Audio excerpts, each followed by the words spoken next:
इस घर के आंगन से उठने वाली महक और खुशबू और बकरी के थन से निकलने वाले दूध के कतरे, दूध की बूंदें खिलाएंगे। बेटे घर में आ जा। माँ इतनी देर के लिए मेरे पास टाइम नहीं है। वो आएंगे, गोश्त लाएंगे, फिर पकाओगी, फिर मुझे काम से जाना है। नहीं माँ इतनी देर में नहीं बैठ सकता, चलो कहीं और देखते हैं। आप पलटते हुए घर के आंगन में उम्मे माबद की बकरी पर नजर पड़ गई। नजर फेरी, फरमाया माँ ये बकरी मौजूद तो है, इसका दूध ही 2 अगर पिला दे, कम से कम 2 घूंट में पी लूं, 2 घूंट मेरा दोस्त पी ले। कहने लगी बेटे तू किस बकरी की बात कर रहा है?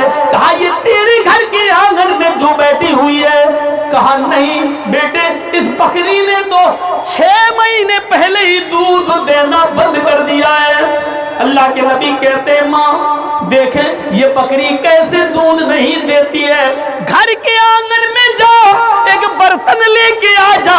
वो घर के आंगन में गई, बर्तन लाई, कहती है बेटे मैं उम्मे माबद की बात झूठ नहीं बोलती हूँ, मैंने झूठ नहीं सीखा है। अगर तुझे यकीन नहीं आता तो ले बर्तनों पकड़ और जा तू ही बकरी के थन में देख ले। तुझे बिलीव नहीं हो रहा, तुझे यकीन नहीं हो रहा, जाओ इस बकरी के थन से दूध तू ही निकाल के देख ले। मुहम्मदुर रसूलुल्लाह ने वो बर्तन अपने हाथ में लिया, आगे बढ़ गए। जैसे ही बड़े, बकरी मुहम्मदुर रसूलुल्लाह को देखती है, खड़ी हो जाती है, जो अभी तक अपने से खड़ी होने की ताकत नहीं रखती थी। उम्मे माबद ने देखा ये क्या बात है, खड़ी होती नहीं थी, आज कैसे खड़ी हो गई।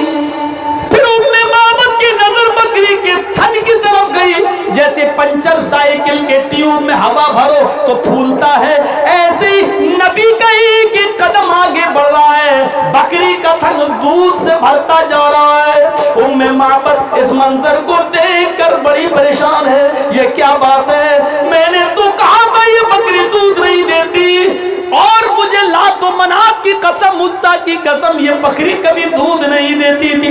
ये 6 महीने से दूध नहीं, आज ये थन भर गए।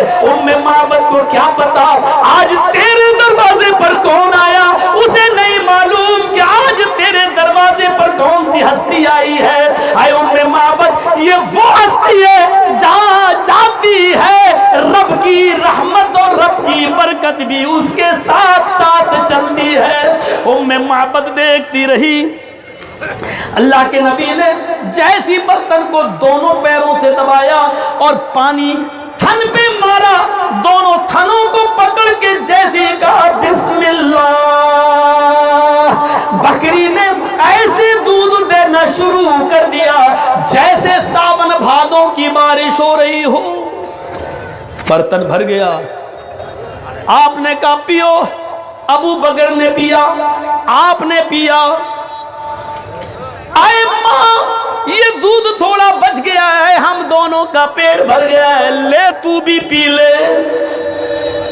वो देख रही है, कभी अबू बकर को, कभी मोहम्मद को, कभी बर्तन को, उसने भी दूध पिया। अल्लाह के नबी जाने लगे। उसने कहा आए रहमतों वाले, आए बरकतों वाले, थोड़ा सा और रुक जा, मेरे शौहर आने ही वाले। आपने कहा माँ 2-4-5 दिन के काम से जा रहा हूं, लौटूंगा तो मेरा वादा है कि तेरे घर से लौटते हुए जाऊंगा, तुझसे मिलके जाऊंगा। गोश्त तेरा बाकी हो तो मेरे लिए रखना, मैं तेरे गोश्त को खाकर जाऊंगा। ये कहकर आप आगे बढ़ गए, ये कहकर आप आगे बढ़े, दरवाजे को क्रॉस किया, पलटे, आए माँ इधर आ, क्या हुआ? एक सरप्राइज देता हूं तुझे, एक गिफ्ट देता हूं तुझे। तेरे पास तो कुछ खाने को नहीं, तू मुझे क्या गिफ्ट देगा बेटा? बेटा मोहम्मद जवाब देती है, माँ गिफ्ट ये है मेरा तेरे लिए कि अब आज के बाद ये बकरी तेरे घर में बंधी है, जितने दिन भी जिंदा रहेगी ये दूध देती रहेगी, तू उसका दूध पीते रहना। चले गए। ये 100 कदम गए, उधर अबू माबद आ गए, उसके शौहर गोश्त लेके आए। जैसी घर में घुसे उन्होंने गोश्त की पोटली घर में उतारी, उनको आंगन में खुशबू महसूस हुई। ये खुशबू तो बड़ी अच्छी आ रही है। गोश्त की पोटली जमीन पर रखते हैं, खुशबू, गोश्त रख कर खड़े होते हैं, खुशबू कहां से आ रही है? नजर दौड़ाते हैं तो नजर बकरी के थन पे पड़ जाती है। बकरी के थन से अभी भी एक एक बूंद टपक रही थी। आए उम्मे माबद, लब्बैक मेरे शौहर क्या हुआ? आए उम्मे माबद, इस घर के आंगन से उठने वाली महक और खुशबू और बकरी के थन से निकलने वाले दूध के कतरे, दूध की बूंदें ये बता रही है अभी इस राह से गुजरा है कोई, अभी इस राह से गुजरा है कोई। कह देती है शौखी नक्शे पाकी, जैसे जंगल में पैरों के निशान बता देते हैं, यहां से कोई जानवर गुजरा है। इस घर के आंगन की खुशबू और इस बकरी के थन से निकलने वाला दूध बतला रहा है कि तेरे घर से कोई रहमतों वाला गया है, कोई बरकतों वाला गया है। हाँ गया है, जल्दी जाओ, गोश्त लाए हो, 100 कदम गया होगा, पकड़ के लेके आओ, खाना खाकर जाएगा। उम्मे माबद ने जू कहा। अबू माबद दौड़े, भागे, घर से निकले, 20 कदम, 30 कदम, 40 कदम चले, फिर लौट के वापस आ गए। अब जो बताना है वो सुनो। आए उम्मे माबद, तुमने बताया है 100 कदम गया होगा, लेकिन मैं उसको ढूंढूंगा कैसे, मैं उसको पहचानूंगा कैसे? अरे मुझे उसका हुलिया बता, मुझे उसकी शक्ल बता, उसकी पेशानी कैसी थी, उसका माथा कैसा था, उसकी आंखें कैसी थी, उसकी नाक कैसी थी, उसके होंठ कैसे थे, उसके दांत कैसे थे, उसके बाल कैसे थे, उसके हाथ कैसे थे, उसका सीना कैसा था। आए उम्मे माबद, तू बता तू सही कि वो कैसा था, ताकि मैं उसको पहचानूं। कहने लगी, आए अबू माबद, अल्लाह की कसम मुझे नहीं मालूम, एक बार देखा उसके चेहरे पर रौब था, उसके चेहरे पर जमाल था, उसके चेहरे पर दबदबा था। एक बार देखा, दोबारा देखने की हिम्मत नहीं हुई। आए अबू माबद, मुझसे ये न पूछो उसकी नाक कैसी थी, उसकी आंख कैसी थी, उसका सर कैसा था, उसके होंठ कैसे थे, उसके दांत कैसे थे, उसका सीना कैसा था। आए अबू माबद, मुझे नहीं मालूम उसकी आंखें कैसी, उसका सर कैसा, उसके बाल कैसे, उसकी पेशानी कैसी। मैं तो बस इतना जानती हूँ, मैंने आज तक उससे ज्यादा खूबसूरत इंसान ही नहीं देखा।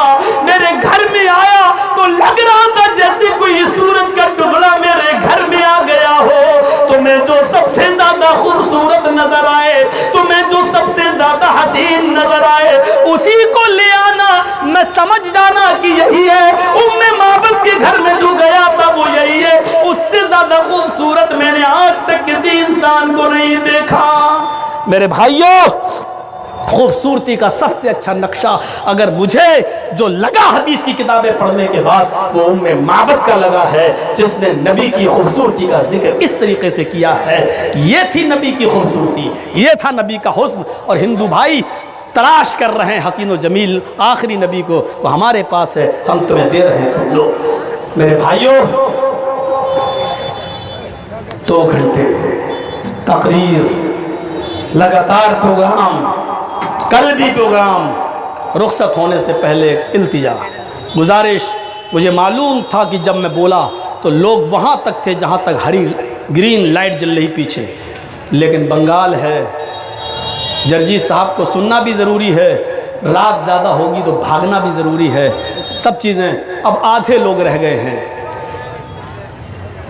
اب میں ان مولویوں کی طرح تو نہیں ہوں، یا ہو سکتا ہے کہ آپ لوگ بنا دیں کہ ایک مولانا صاحب بیچارے تقریر کر رہے، ایک ایک کر کے سب بھاگ گئے، صرف ایک آدمی لاسٹ میں بچا آخری۔ اب وہ سن رہا ہے، مولانا صاحب 2 گھنٹہ بولنے کے بعد کہتے ہیں بھائی صاحب آپ کو میری تقریر بہت اچھی لگ رہی ہے اسی لیے اب تک بیٹھے۔ اس نے کہا نہیں مولانا صاحب یہ بات نہیں ہے، میں تو سب سے پہلے بھاگنے والا تھا، لیکن مجبوری یہ تھی کہ آپ جس کرسی پر بیٹھ کر تقریر کر رہے ہیں وہ میری ہے، میں سوچ رہا ہوں کہ آپ کب ختم کریں اور میں یہ کرسی لے کر گھر جاؤں، میں تو سب سے پہلے بھاگتا، کہیں وہ حالت آپ میری نہ کر دیں، اس لیے میرے بھائیوں میں آپ سے رخصت ہوتا ہوں۔